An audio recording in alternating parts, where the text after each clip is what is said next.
시편 105편 1절부터 23절까지 나오고 있습니다.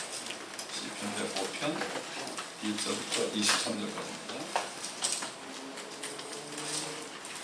오늘 우리가 듣는 말씀과 관련되는 예언의 말씀입니다.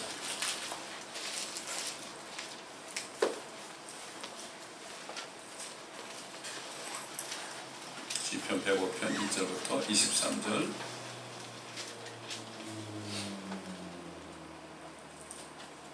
오주께 감사하고 그 이름을 부르며 그의 행사를 백성 가운데 알려지게 하라. 그에게 노래하고 그에게 시를 읊으라. 너희는 그의 모든 정의로운 일들을 말하라. 너희는 그의 거룩한 이름을 자랑하라. 주를 구하는 자들의 마음이 즐거울지어다. 주와 그의 능력을 구하라. 항상 그의 얼굴을 구하라. 그가 행하신 놀라운 일들과 그의 이적들과 그의 입의 심판들을 기억하라. 오 너희 주의 종 아브라함의 씨야, 너희 그의 택하신 야곱의 자손들아. 그는 주 우리의 하나님이시라. 그의 심판들이 온 땅에 있도다. 그가 자기의 언약을 영원히 기억하셨으니 곧 천대에 명령하신 그 말씀이라. 이는 그가 아브라함과 하신 언약이며 이삭에게 하신 그의 맹세요. 또 같은 것을 야곱에게 율법으로 이스라엘에게 영원한 언약으로 확증하셨으니 말씀하시기를 내가 네게 가나안 땅 곧 너희 유업의 몫을 주리라 하셨도다.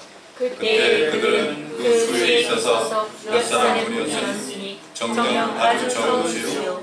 그 땅에서 타국인들이었으며 그때 그들이 이 민족에서 저 민족에게로 한 왕국에서 다른 백성에게로 유리하였도다. 그가 어떤 사람도 그들에게 잘못하는 것을 용납하지 아니하셨으니 정녕 그는 그들을 위하여 왕들을 이루시오. 말씀하시기를 나의 기름 부음 받은 자를 손대지 말며 나의 선지자들을 해치지 말라 하였도다. 또 그가 땅에 기근을 불러들이시어 모든 생명을 끊으셨도다. 주께서 그들 앞에 한 사람을 보내셨으니 종으로 팔렸던 요셉이라. 그의 발은 창고에 상했으며 그가 쇠사슬에 매었으니 주의 말씀이 임할 때까지 주의 말씀이 그를 연단하였도다. 왕이 보내어 그를 풀어주셨으니 백성의 통치자가 그를 자유롭게 하였도다. 왕이 그를 왕의 집의 주와 왕의 모든 소유의 관리자로 삼아 그에게 좋은 대로 왕의 보관들을 제어하며 그의 얼굴에게 지혜를 가르치게 하였다. 함께 이스라엘도 이집트로 들어갔으니 야곱이 하멜 땅에서 기록하였도다. 아멘. 오늘 우리에게 주신 말씀은요, 창세기로 가보겠습니다. 창세기 37장.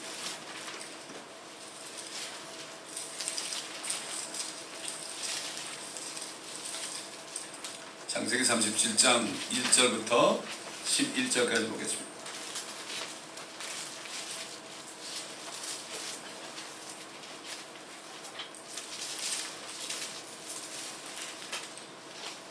창세기 37장 1절로 11절. 야곱은 가나안 땅, 즉 그의 아비가 타국인이었던 그 땅에서 거하였더라. 이것이 야곱의 후대라. 요셉이 17세 되어 그의 형들과 함께 양떼를 치고 있었더니 그 소년이 그의 아비의 아내들인 빌하와 실바의 아들들과도 함께 있었는데 요셉이 그들의 비행을 아비에게 고하더라. 그때 이스라엘이 요셉을 그의 모든 자녀들보다도 더 사랑하였으니 이는 그가 늙어서 얻은 아들임이라. 그가 요셉에게 채색옷을 지어 입혔더라. 그의 형들은 그들의 아버지가 모든 형제들보다 그를 더 사랑함을 보고 그를 미워하여 그에게는 말도 온순하게 하지 않았더라. 요셉이 꿈을 꾸고 그가 그것을 자기 형들에게 이야기했더니 그들이 그를 더욱 미워하였더라. 그가 그들에게 말하기를 내가 형들에게 청하오니 내가 꾸었던 이 꿈을 들으소서. 보소서 우리가 들에서 곡식단들을 묶고 있는데 보소서 내 단이 일어서서 똑바로 서더니 보소서 형들의 단들이 둘러서서 내 단의 경의를 봐도이다 하니 그의 형들이 그에게 말하기를 네가 참으로 우리를 치리하겠느냐 아니면 네가 참으로 우리를 다스리겠느냐 하고 그들이 그의 꿈과 그의 말로 인하여 그를 더욱 미워하였더라. 그가 또 다른 꿈을 꾸고 그의 형들에게 이야기하여 말하기를 보소서 내가 또 꿈을 꾸었는데 보소서 해와 달과 11개 별들이 내게 경의를 표하더이다 하여 그가 그 꿈을 그의 아버지와 형제들에게 이야기했더니 그의 아비가 그를 꾸짖어 그에게 말하기를 네가 꾼 이 꿈이 무엇이냐 나와 네 어미와 네 형제들이 참으로 가서 땅에 엎드려 네게 절하겠느냐 하더라. 그의 형들은 그를 쉬게 하나 그의 아비는 그 말에 주목하더라. 오늘 요셉이라는 사람의 스토리입니다. 저도 요셉이지만 제 얘기하는 게 아니라 그 야곱의 11번째 아들입니다. 그 엄마 이름이 라헬이었습니다. 야곱은 라헬을 너무 사랑해서 그 요셉을 그렇게 극진히 사랑했습니다. 마찬가지로 라헬의 배에서 난 것은 요셉하고 베냐민입니다. 요셉을 극진히 사랑했습니다. 극진히 사랑했던 요셉에 관한 말씀입니다. 이 말씀은 오늘날 예수 그리스도를 믿고 성령을 받아서 하나님의 자녀들이 된 모든 사람들에게도 해당되는 말씀입니다.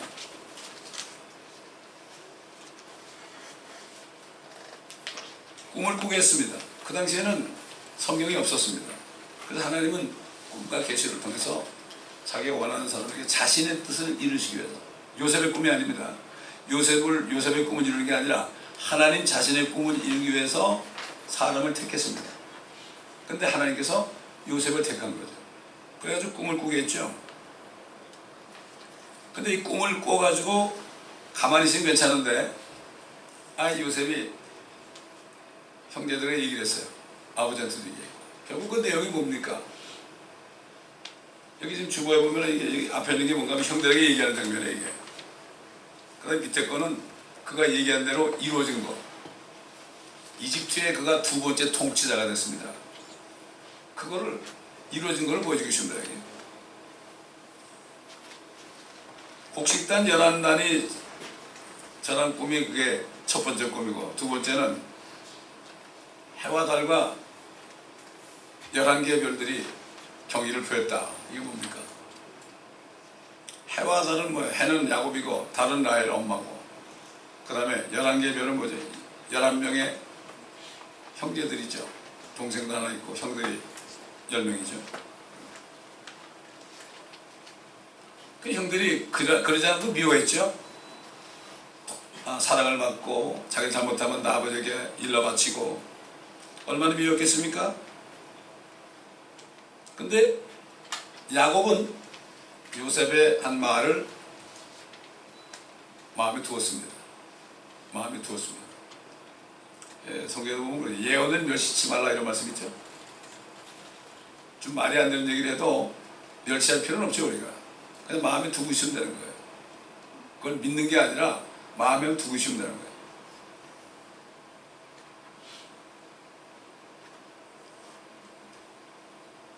지금은 하나님께서 어떻게 우리에게 꿈을 주십니까?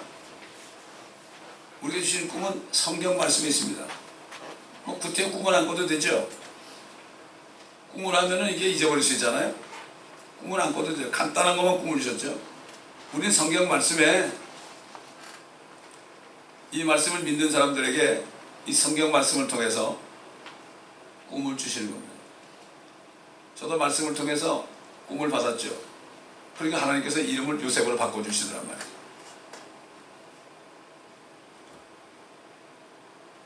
이 꿈을 받은 사람은 요셉처럼 가만히 있을 수가 없습니다. 이걸 전파해야 됩니다. 그러면 사람들에게 미움을 받습니다. 마음으로 믿어 의에 이르고 입으로 시인해야 되는 거예요. 그렇지 않으면 간첩 신자가 되는 거예요. 밖에 나가서 나는 예수 안 믿는 것처럼 그냥 똑같이 사는 사람, 예수 그리스도에 대해서 얘기하지 않고 나에게 주신 꿈을 얘기하지 않는 거는, 이거는 소위 세상 걸로 간첩 신자라고 그러죠.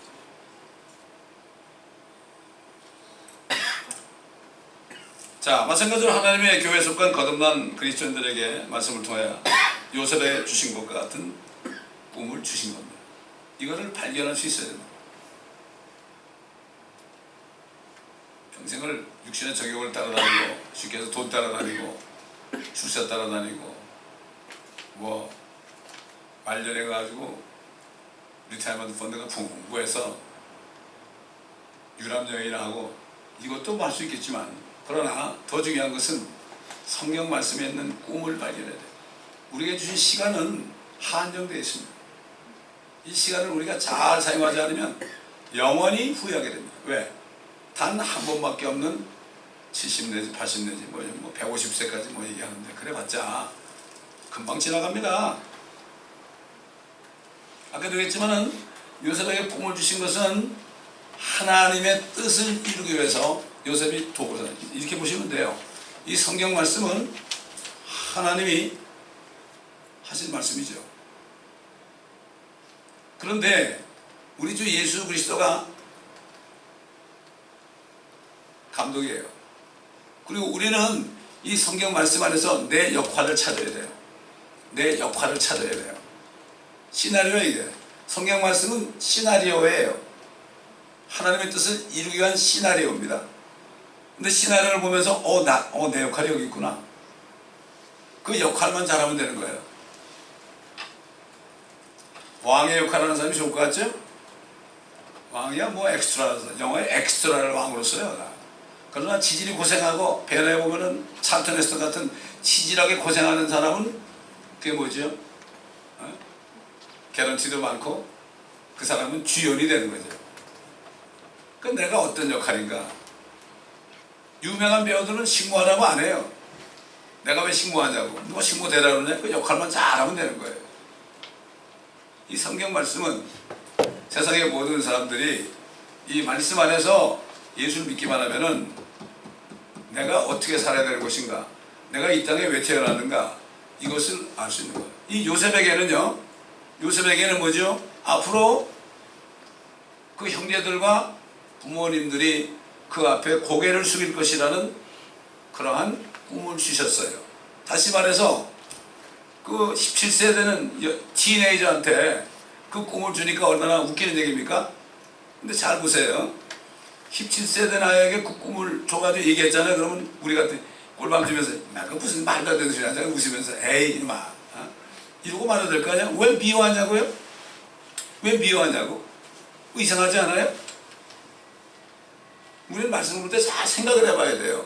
미워할 게 없잖아. 동생이, 새까만 동생이, 11번째 동생이 말도 안 되는 얘기할 때 그냥 웃으면서 그냥 적당히 가르치면 되는데, 미워하고 시기하고 결국은 그 아버지 심부름을 왔을 때요, 때는 이때다 그래가지고 죽이려고 그랬어요. 어떻게 그 꿈을 얘기했다 그래가지고 그 동생을 죽이려고 그럽니까? 하나님께서는 요셉에게 꿈을 주시기 전에 수백 년 전에 아브라함을 불러가지고 뭐라고 하면은, 너는 분명히 알아라. 네 씨가 자기 땅이 아닌 곳에서 타국인이 될 것이다. 그건 이집트를 얘기하는 거야. 이집트 파라오 당시에 타국인이 돼가지고 그들을 너희가 400년 동안을 섬기는 종이 될 것이다. 그 다음에 약속한 팔레스타인 땅으로 너희를 보내주겠다. 근데 거기서 나올 때 엄청난 재물을 가지고 나올 것이다. 한국도 일정시대에 있을 때 말이죠, 해방됐을 때 그 일본 사람들, 한국인이 일본 사람들 재산을 빼앗았죠. 집도 빼앗고 적산가옥이라고 하죠. 제가 시골 살 때 그 적산가옥에서 살았어요. 제 아버님이 있던 그 읍에서 거기 살라고 그래가지고 아주 좋은 집에 살아요. 적산가옥, 일본 사람에서 다루미방도 2개 있고요. 뭐 그냥 초등학교 다닐 때 얼마나 좋겠어요. 아이들 데려가서 씨름하고 막 그랬습니다. 다듬이방에서 다 빼앗았죠. 금은마다 빼앗았죠.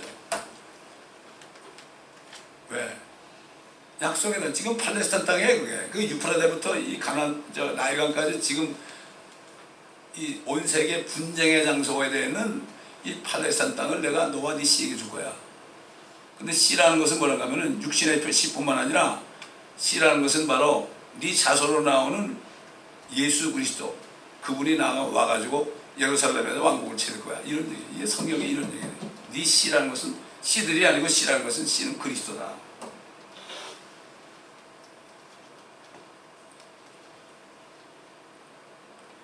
하나님께서는 축복을 주시기 전에는 반드시 연단을 해가지고 거기 들어갈 만한 그릇으로 만듭니다. 이걸 반드시 알아야 됩니다. 그냥 무작정 꽁으로 먹으려면 안 됩니다. 세상도 그렇잖아요. 뭐가 좀 큰 사람이 되려면 얼마나 많은 역경을 통과해야 됩니까? 하나님의 사람도 마찬가지예요. 우리에게 엄청난 꿈을 주셨어요. 어떤 꿈을 주셨는가? 이제 점점 말씀을 통해서 우리가 알아보도록 하죠.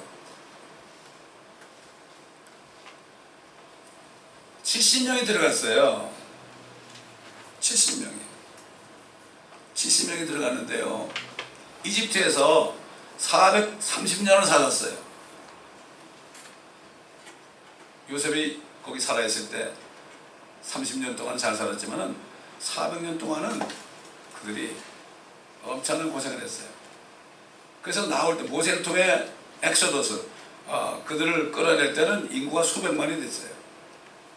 그런데도요, 약속의 땅에, 그러니까 소위 엑소더스 해가지고 광야의 약속의 땅에 들어간 사람은 단 2사람밖에 없었어요. 여호수아와 갈렙밖에 없었어요. 그러면 나머지는 어떻게? 2사람만 들어가면 안 되잖아요. 그 땅이 큰데. 나머지는 이집트에서 종살하지 않고 광야에서 태어난 어린아이들을 할례를 줘가지고 거기 들어가겠습니다.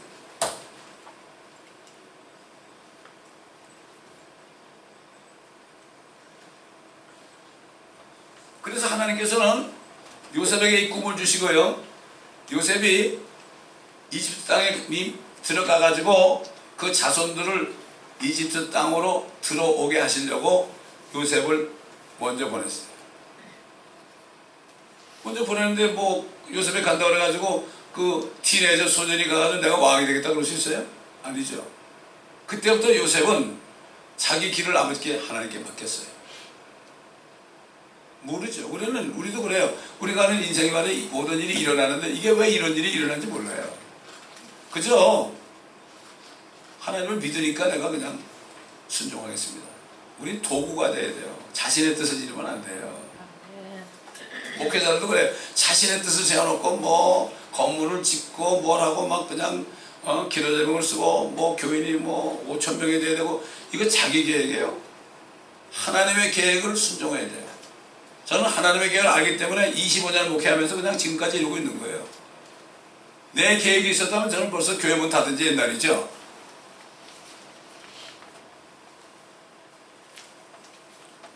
하나님이 요셉을 결국 그 이집트의 둘째 통치자를 만들기 위해서 그가 그 둘에 나왔을 때 형들이 죽이려고 그랬지만은 형 유다가 죽이지 말고 우리 죽이면 안 되니까 얘를 그냥 종으로 팔아먹자. 마침 상인들이 낙타를 타고 지나가니까 팔면 될 거 아니냐고.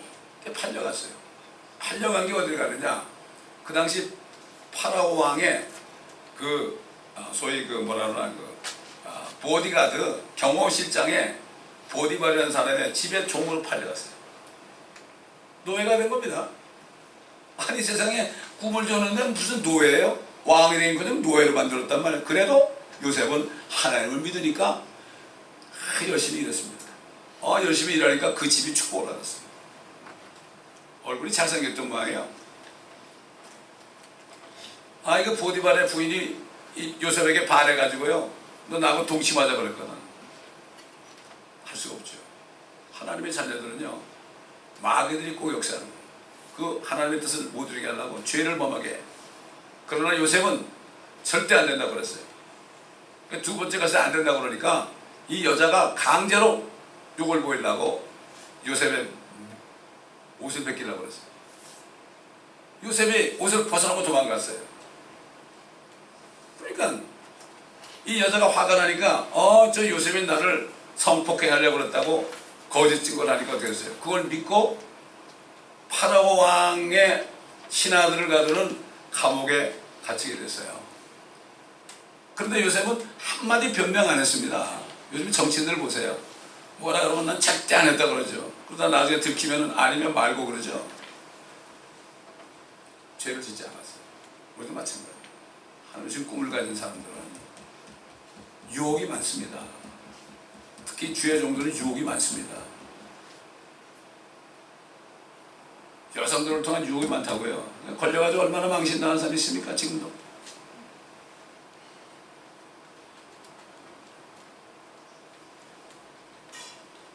그러니까 하나님께서는 그 뜻을 이루게 하시려고요. 보디발의 집에 노예를 팔려고 해갖고 그 보디발의 아내를 통해서 유혹해서 거짓 증거해서 파라오의 감옥에 들어가게 한 거예요. 점점 가까워지죠?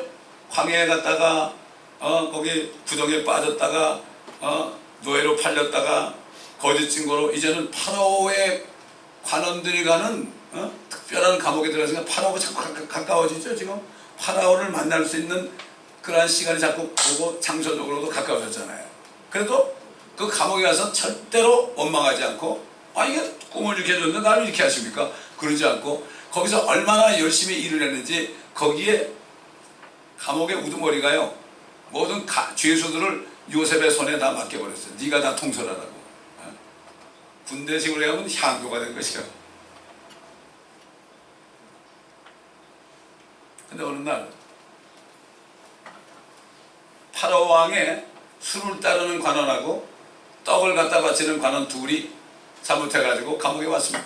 이제 조금 있으면 죽어야 돼요. 근데 둘이 꿈을 꿨습니다. 꿈을 꿨어요.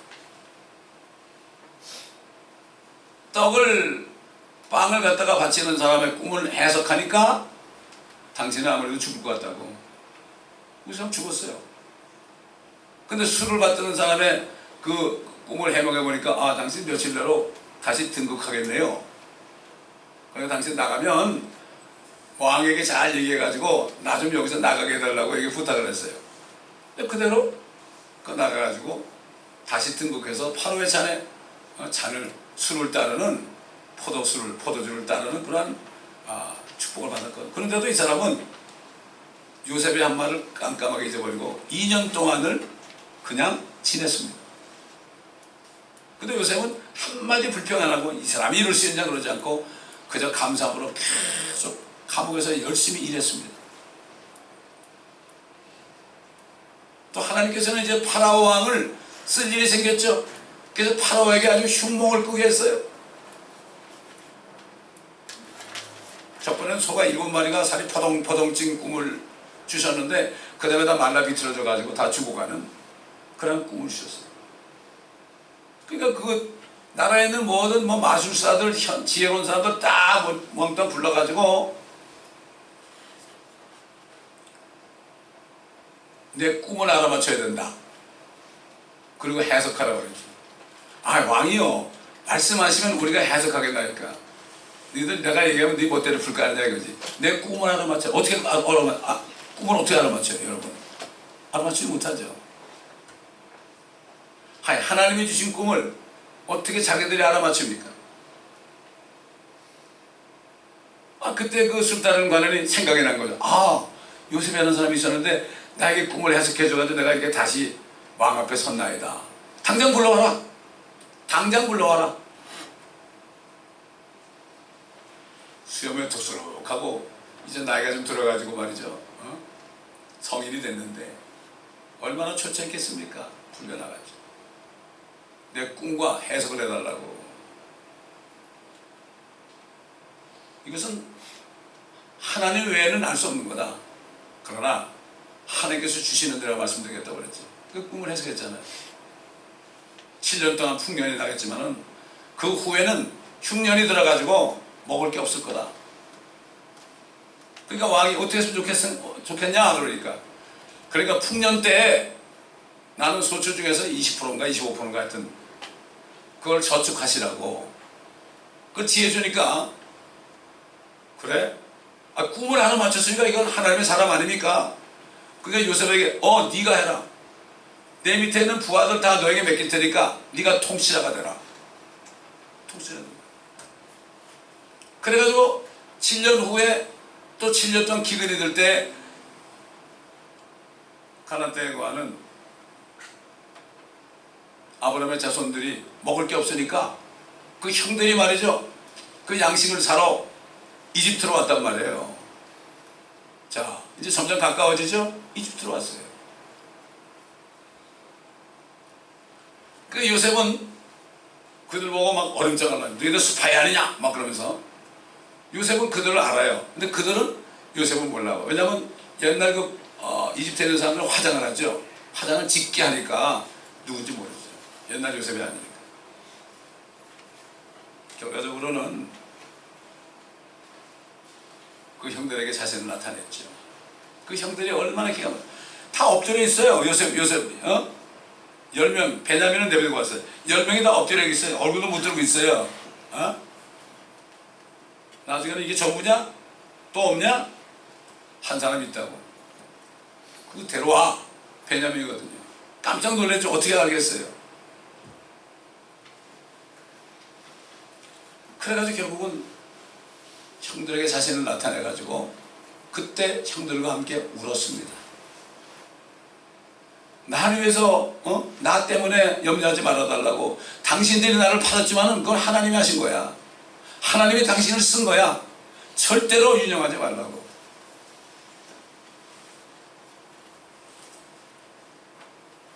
그래가지고 그렇게 돼가지고 결국은 아버지가 그 소식을 듣고요. 스토리를 아주 짧게 한다면 아버지가 그 소식을 듣고 그 당시 70명 정도 되는 사람이 이집트로 들어왔습니다. 먹을 게 없어서. 하나님 기근을 일으키는 것도 다 뜻이 있어요. 우리도 그래요. 살다 보면 어려울 때가 있죠. 그 뜻이 있습니다. 어려울 때 왜 어렵게 하셨는지 그 뜻이 있다고 해요. 그거를 영화 제작자가 말이죠. 갑자기 사업에 실패해가지고 먹을 게 없게 만들어놨어요. 나 이런 역할 싫어. 나도 잘 먹고 싶어. 그러면 안 되죠. 그냥 그 자리에서 그냥 보내야 되는 거예요. 그러면 영화 감독이 시나리오 작가가 쓴 대로 되는 거예요. 그게. 요셉은 하나님 주신 꿈을 이루시는데 자신은 도굴한 걸 알았던 얘기. 우리도 마찬가지예요. 성경에 나타난 거. 성경에 이런 말씀 있죠. 하나님을 사랑하는 자, 그분의 목적에 따라 부르심을 입은 자들에게는 모든 일이 합력하여 선을 이루느니라. 제가 금요일도 얘기했지만 룻기에 보면은 그 나음이라는 여인 있잖아요. 나음이라는 뜻이 기쁨이라는 뜻 아닙니까? 그 유대 땅에 기근이 와가지고 먹을 게 없으니까 자기 남편 엘리멜렉과 말론과 킬리온 이 두 아들을 데리고 저 이방 땅 모압 땅으로 갔죠. 아까도 남편도 죽고 두 아들도 죽고 며느리 둘하고 자기 세 사람 과부들만 남았단 말이에요. 근데 유대 땅에 다시 양식이 있다는 얘기를 듣고 이제 처음에는 갈 때 그래도 괜찮은 가족이 갔는데 올 때는 완전히 과부 셋이었는데 그 하나 룻이라는 그 며느리를 데려왔잖아요. 왜 그렇게 했을까요? 왜 기근을 들게 했을까요? 하나님은 룻이라는 여인이 하나님을 믿어가지고 다윗 왕의 고조 할머니인가 이렇게 되게 하시려고 그렇게 하신 거예요. 그러니까 우리가 어떻게 알아요? 그러니까 우리는 어떤 어려움이 있을지라도 너무 걱정할 필요도 없고 좋은 일이 있다고 너무 좋아할 필요도 없어요. 또 얘기하지만은 세용 같은 사람도 그렇게 했는데 하나님의 자녀들이 믿는 사람들이 그렇게 해야 되지 않겠습니까?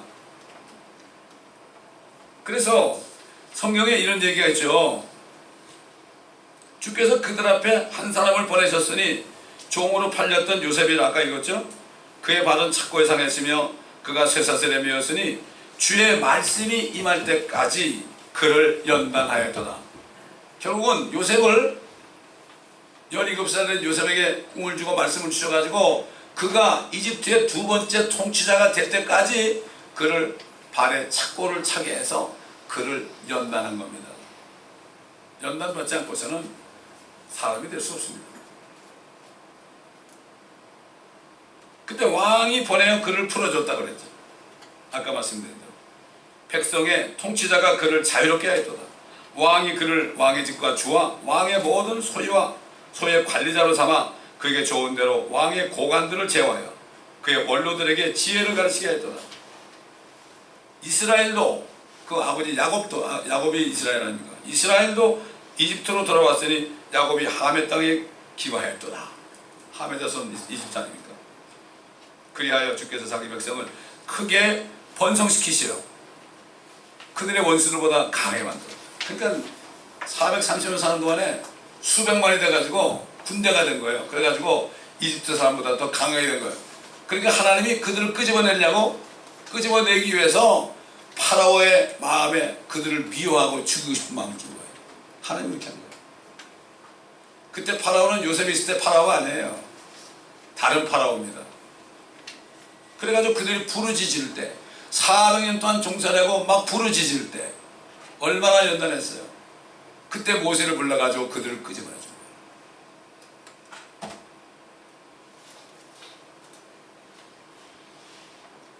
그래서 주께서 그의 마음을 바꾸사 자기 백성을 미워하게 하시어 주의 종들에게 교모히 행하게 하셨어요. 하나님이 그렇게 하신 거예요. 사람들이 우리를 괴롭히는 거 있잖아요. 이것도 하나님이 그렇게 하는 거예요. 하나님. 우리는 우리 뜻대로 사는 게 아니에요. 찬송가 이런 찬송가 있죠. 주님 뜻대로 살기로 했네. 주님 뜻대로 살기로 했네. 주님 뜻대로 살기로 했네. 뒤돌아보지 않겠네. 뒤돌아볼 필요 없어. 어떤 일이 있어도 하나님이 내 아버지니까 결국 선은 이루시겠지. 그 나옴이라는 여인이 기쁨의 여인이었는데 돌아올 때는 나보고 나옴이라고 그러지 말아라. 나보고 말하라고 그러라. 슬픔의 사람이라고 그러라. 그러나 결국 속번에 나옴이라는 이름을 주신 그 이름 기쁨이 어떻게 왔어요? 다윗 왕의 조상이 된 겁니다. 그 루시라는 그 며느리가 아들을 낳았을 때 그를 안고 얼마나 기뻐했죠.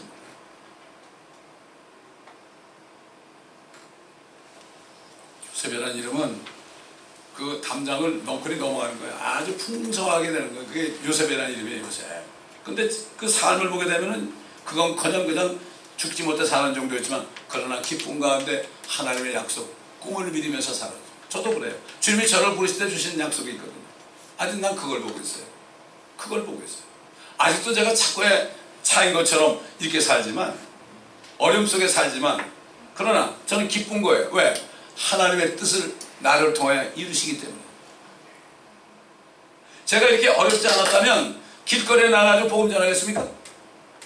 절대 안 전하죠. 아이고 길거리에 가지고 어떻게 누구한테 얘기를 합니까? 내가 그 홈리스라고 왜 얘기를 해요? 이렇지 않았다면 제가 멕시코에 다니면서 그 가난한 사람들한테 다니면서 그 고생하고 20년을 다녔겠습니까? 저를 착고에 채워가지고 다니시게 한 거예요. 주의 말씀이 임할 때까지 됩니다. 주님이 오시면 그 착고를 풀어주실 것입니다. 그분이 왕이에요. 왕주의 주님. 저는 그날을 기다리고 삽니다. 그래서 예수 그리스도의 피로 구속받아서 성령을 받아 그의 신부가 된 하나님의 교회에게도 요셉에게 주신 꿈과 같은 꿈을 말씀을 주신 겁니다. 사도 바울은 우리에게 어떤 꿈을 줬는지 이렇게 말했습니다. 이게 우리의 꿈입니다. 성령의 친히 우리의 영과 함께 우리가 하나님의 자녀임을 증거하시거니와 자녀이면 또한 상속자들이 하나님의 상속자들이요 그리스도와 함께한 공동 상속자들이 우리가 그와 함께 고난을 받은 것은 영광과 함께 받게 하려 함이니라. 이는 현재의 고난들이 우리에게 나타나게 될 영광에 감히 비교하지 못한다고 내가 여기기 때문에. 이건 이 편지는요 그 당시 로마의 네로 황제 밑에서 콜로세움 그 운동장에서 가장 사자에게 뜯겨 죽고 말이죠. 십자가에서 불에 타 죽고 이런 핍박받는 로마에 있는 성도들에게 한 편지예요. 이게 우리에게 주신 꿈이 뭐냐?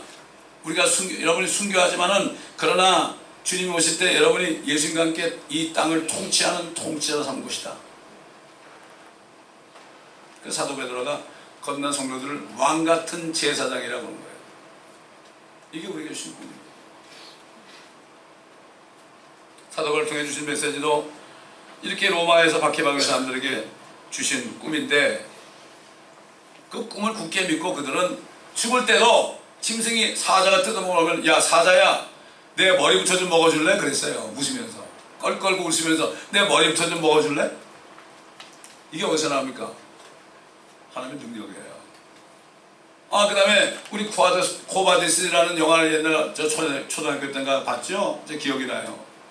탄성사에서 봤는데 어디서 봤는데 기억이 잘 나는데, 그 십자가에서 부모하고 애들이 묶여가지고 말이죠, 불에 타 죽으면서도 찬송을 부르는 그런 장면이에요. 요즘 삼손이라는 영화 나왔대요. 삼손.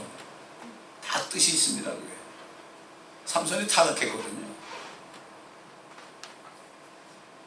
한국교회가 타락한 것처럼 마지막 순간에 회개했습니다. 회개할 때 엄청난 사람들을 죽이고, 이방 사람들 말고 하나님을 반역하고 이방 우상을 섬기는 사람들을 엄청나게 죽였죠. 그리고 같이 죽었습니다. 앞으로 한국교회가 회개할 때 다시 하나님이 쓰시겠다는 그런 메시지를 우리가 들을 수, 이게 그냥 나오는 게 아닙니다. 요셉에게 주신 꿈을 이루시기 위하여 모든 일들을 합력해서 이루신 하나님께서는 그리스도의 공동 상속자로서 꿈을 증거하면서, 예수님이 하늘과 땅을 통치하는 왕이니까 그분과 같이 하는 거예요. 이게 얼마나 무슨 얘기예요? 세상 사람들 얘기해보세요. 세상 사람이 아니라 교회만 왔다 갔다 하면서 건너지 못한 사람한테 얘기하면 그거 당신 이단이야 이렇게 얘기한다고. 제가 천연왕국책을 번역했더니 나보고 이단이래. 그나마 미국 목사님, 유명한 목사님이 쓴 책을 내가 번역한 거예요. 그나마 그러니까 다행이죠. 제가 직접 썼다면 난리 났을 거예요. 이 사람들은 교회 그러면 그 교회 몇 명이야? 뭐 이러고 유명한 사람이 그랬으면 그럴듯하다 그러는데, 이름 없는 사람이 그러면 막 핍박하잖아요. 요즘에 똑같습니다. 요셉이 그렇게 얘기했을 때 핍박하고 그렇게 한 것처럼 오늘도 마찬가지예요. 그 꿈을 선포하는 사람을 비유합니다. 왜 그럴까요? 그들이 압니다. 형들이 알았던 것처럼 그들도 아는데 자기들이 그렇게 못하니까 화가 나는 거예요. 화가 나는 거예요.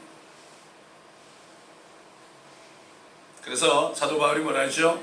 디모데 목회자에게 우리가 참으면 if we suffer, 그와 함께 다스릴 것이요, 우리가 그를 부인하면 그도 우리를 부인할 것이라. 여러분, 요셉은 하나님의 뜻을 이루기 위해서 자신의 모든 것을 다 포기했습니다. 그 아버지의 사랑받는 아들로서 그냥 잘 살면 됐겠죠? 그걸 다 포기했어요. 원망하지 않았어요. 마찬가지예요. 하나님을 만난 사람은 자신의 것을 부인합니다. 그리고 파푸아뉴기니 같은 곳으로 갑니다. 순교를 합니다. 어떤 여기서 크게 목회하던 분이, 목사님이 선교사로 나가는 게 굉장히 축복의 것을 깨닫고 선교사로 나갔다고 그러잖아요. 우리는 오늘 이 시간을 통해서 내가 예수 믿으면서 내가 주님 때문에 어떤 고생도 사세했고, 내가 주님 때문에 무엇을 포기하고 살았는가. 제가 한 얘기를 가지고, 한 얘기만 가지고 여러분에게 말씀드리고 끝내겠는데요. 중국과 북한에서 사역하는 목사님이 있어요. 그 목사님의 말씀을 들었는데 참 엄청난 얘기 들었어요. 이 중국에서는 전도지를 누구에게 주잖아요. 그러면 그냥 감옥에 가요. 전도지를 자전거 같은 거 많이 세워놨으니까 거기에 이렇게 집어넣잖아요. 그러면 그 소위 리더링, 쓰레기 갖다 버렸다 해가지고 뭐 몇백 위안 정도 내면 된대. 너무 무서우니까 이분이 매일같이 전도지 4장 정도만 가지고 몰래 싹 집어넣고 도망가고, 몰래 싹 집어넣고 도망가고, 그 다음 3개를 다 집어넣고 4번째 자전거에다가 이거를 집어넣으려고 그러는데 뒤에서 어떤 여성의 소리가 나더래요. 이거 제 건데요, 제 자전거인데 저한테 주시죠 그러더래요. 주는 걸 들키면 감옥 가는 거예요. 아이 뭐 선교사가 돼가지고 그거 무서워가지고 말이죠, 못 줄 수 없죠. 줬어요. 그래서 도망가려고 그러니까 그 여인이 중국말로 뭐라고 하면은 한 2-3분만 기다려달라고, 내가 다 읽을 때까지 기다려달라고 하소서 기다리고 있었어요. 기다리게 쳐다보니까 그 전도지를 다 읽은 여인이 눈물을 절절 흘리고 있는 거예요. 주님 만난 거예요. 알고 보니까 그 여자가 북경에서 지금 미국의 하버드 같은 청와대학에 다니는 자매예요. 북경대학과 청와대학에 있거든요. 아무나 못 들어가요 거기. 거기서 수석을 하는 자매야. 그리고 IQ가 무려 얼마인가 하면은 178이에요. 근데 그 자매가 주님을 만난 거예요. 하나님의 역사입니다 이게 여러분. 성령의 역사를 만난 그 목사님 때문에 만난 거 아니에요. 왜 그랬을까 저는 생각해 봤어요. 그렇게 IQ가 178이고 청와대 남들이 다 부러워하는 미국의 하버드 대학에 수속한 여자인데 끊임없이 그 여자 속에는 뭔가 허무한 게 있었을 거예요. 미국 사람들이 emptiness. 이거 내가 이렇게 했지만 나한테는 별로 이렇게 만족이 없고 내가 이렇게 살다가 뭐가 되고 있습니다. 이 emptiness를 발견했을 거예요. 울면서 뭐라는가 하면 이런 거 좀 더 있으면 좀 갖다 달라고. 또 성경책 좀 갖다 달라고. 그래가지고 오늘 만나기로 해가지고 잔뜩 갖다 드렸대요. 그리고 이따가 얼마 후에 소식을 들었는데 이 자매가 감옥에 들어갔다는 소식을 들은 거예요. 그래서 중국에서는 2,000불만 주면은 그 감옥 사람에게 주게 되면 2,000불만 주면 다 석방을 시킨대요. 그래서 그 목사님이 2,000불을 준비해가지고 그 어머니 집으로 달려갔대요. 그 어머니가 뭐냐면 이미 늦었다고. 우리 딸이 어제 석방됐다고 그러더니 하루를 기다려도 안 하고 이틀을 기다려도 안 하고 사흘을 기다려도 안 하고 한 일주일이 지났는데 저기 머리는 누가 걸어오는데 그 자매가 아닌 것 같더래요. 그래서 저 자매 아니네 그랬더니 엄마가 뭐라고 하면 우리 딸 맞다고 그러더니 점점 가까이 오는데 몰골이 뭐 형편없죠. 얘기를 들어보니까 감옥에 들어가 있는 동안에요 남자 죄수들한테 매일같이 50명한테 매일같이 레이프를 당한 거예요. 이 여인이. 그것도 몇 달 동안을 말이죠. 그래가지고 임신을 낸 거예요. 임신이 되니까 귀찮으니까 내보내준 거예요. 만신창에 된 몸으로 임신을 해가지고 집까지 걸어오는데 한 일주일이 걸린 거예요. 그 목사님이 딱 그 여인을 보고 자기도 모르게 아유 내가 이거 예수를 잘못 전한 거 아니야? 그랬대. 자기도 너무 비참하니까 그 청와대 수석한 그 다음에 IQ 178가 참 아름다운 여인인데 예수를 만나가지고 이렇게 됐으니까 아유 내가 예수를 전하지 말 걸 그랬더니 그 여인이 그런 얘기 하지 마세요. 당신을 통해서 내가 영생을 받았는데 이게 내가 망한 게 무슨 상관이냐고. 그 여인은 예수를 만나 생명을 받았기 때문에 보통 여자는 난리 나죠. 50명한테 매일 성폭행을 당한 여인이 그것도 하루 이틀이 아니고 몇 달 동안을 어떻게 그렇게 할 수 있을까요? 그 여인은 하나님이 주신 꿈, 예수 그리스도를 통해 주신 꿈을 믿은 거죠. 감옥에 갇히기 전에 성경 공부를 좀 하고요 그렇게 했대요. 상당히 큰 일꾼 되겠다고. 나는 그 얘기를 들었을 때요 야 정말 내가 주님 때문에 무엇을 버렸는가. 나 자신을 생각해 보니까요 정말 형편없는 사람이구나. 나도 남들은 목회하면서 뭐 고생한다고 그러는데 아유 나는 정말 아무것도 아니구나. 주님 볼 때 이런 사람들이 가끔 있어요. 근데 그런 사람 별로 많지 않습니다. 주님은 그런 사람들을 사용해서 자신의 뜻을 이루기를 바랍니다. 자기가 구원을 받았기 때문에. 그 전도지를 얼마나 부렸겠어요. 성경을 얼마나 부렸겠어요. 얼마나 많은 사람이 구원을 받았겠어요. 청와대에게 수석처럼 170번 IQ 가지고 있어도 분들 살다가 죽을 거 아닙니까. 사람이 한 번 죽는 것은 정한 것이다. 죽음의 심판이 있다고. 또 얘기하지만 이북에 있는 사람들은 어머니로부터 할머니로부터 교육을 얻어요. 한 번 죽는다. 야 손녀 딸아 내 딸아 한 번은 죽는다.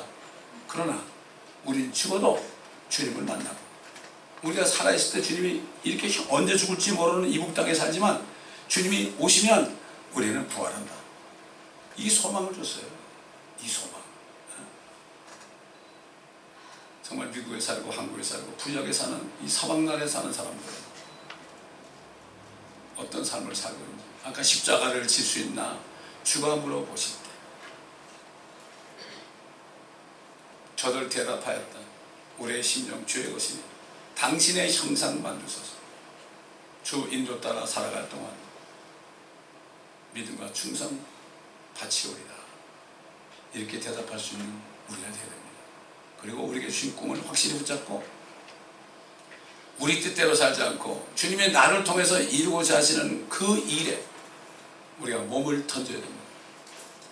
우리 몸을 하나님이 기뻐하시는 거룩한 산 제물로 드리는 것, 지난주에. 그래서 그런 말씀이 나오는 거고, 사도 바울은 이것을 깨닫고 생명을 받고 온 세상 것을 다 버리고 주님을 따라가다가 순교 제물로 드린 것입니다. 기도하겠습니다. 감사합니다, 아버지. 오늘 요셉의 이야기를 통하여 요셉에게 주신 꿈이 우리에게 주신 꿈이요, 요셉을 사용하신 아버지께서는 우리도 원하기만 하면 사용하시는 것, 우리가 헌신하기만 하면 우리에게도 깨닫게 하소서. 한 번 살다 가는 이 세상, 그럭저럭 살다가 그럭저럭 죽는 것이 아니라 하나님 아버지의 뜻대로 쓰임받다가 영광스럽게 주님을 만나는 제가 될 수 있도록 주님 도와주시옵소서. 감사드리며 우리 주 예수 그리스도의 이름으로 기도드리나이다. 아멘. 주여, 지난밤 내 꿈에 배웠으니. 이 찬송 참 많이 불렀어요.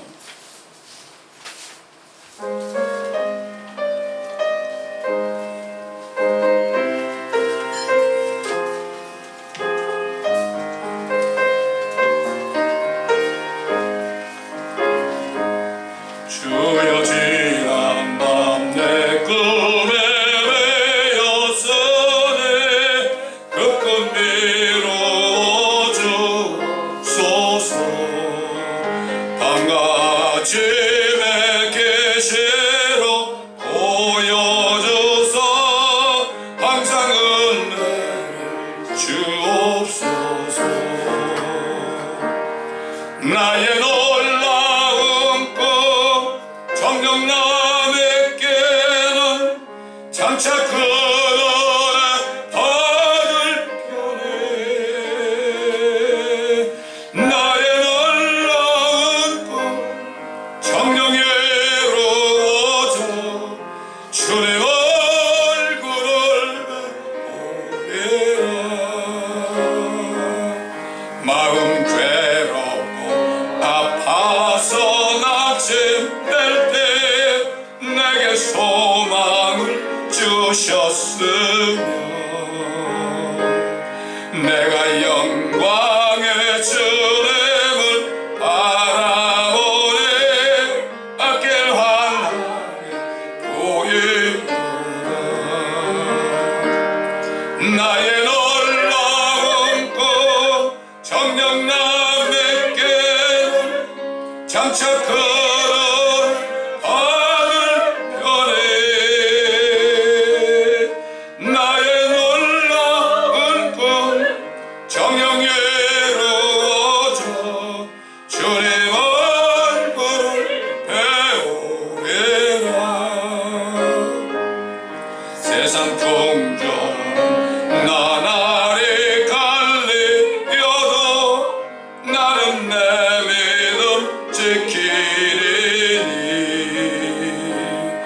인생 살다가 죽음이 꿈 같으나 오직 내 꿈은 참되리라.